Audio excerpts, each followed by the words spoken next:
یا آپ سوچتے ہیں کہ ہماری زندگیاں بہت محفوظ ہے؟ اگر خدا ہوں تو ہی تمہیں حفاظت ملے گی۔ اگر تم ذرا بھی چوک گئے تو تمہیں کوئی حفاظت نہیں ہے۔ تمہارے اکاؤنٹ میں موجود پیسے چوری ہونا کوئی بڑی بات نہیں ہے، یہ تو مجھ میں ہے۔ تمہارے بارے میں بری خبر پھیلانا بھی کوئی بڑی بات نہیں ہے، اب تو مارسنگ بھی آ گئی ہے۔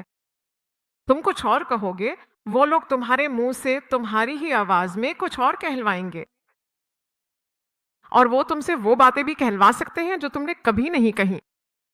احتیاط کرو، تمہیں خدا کی حفاظت کی ضرورت ہے۔ اسی لیے اسرائیل کے خدا یہوہ کے پروں کے نیچے آنے والا تو محفوظ ہے۔ تالی بجا اور خدا کی تعریف کر۔ سب کچھ فریب ہے بھائی، ہم دھوکے پر دھوکے میں ہیں، اس لیے تمہارے قدم نہ پھسلیں، تمہاری پکڑ مضبوط رہے، تمہیں کوئی نقصان نہ پہنچے اور تمہارا پاؤں کہیں نہ اٹکے۔ تجھے بچانے والا خدا ہی ہے، اسی لیے ہمیں خدا کی مدد حاصل کرنی چاہیے۔ اگر تمہارے دل میں خدا کا خوف ہو تو پھر تم کس چیز سے ڈرو گے؟ اس دنیا کا کوئی بھی خوف تم پر غالب نہیں آ سکتا۔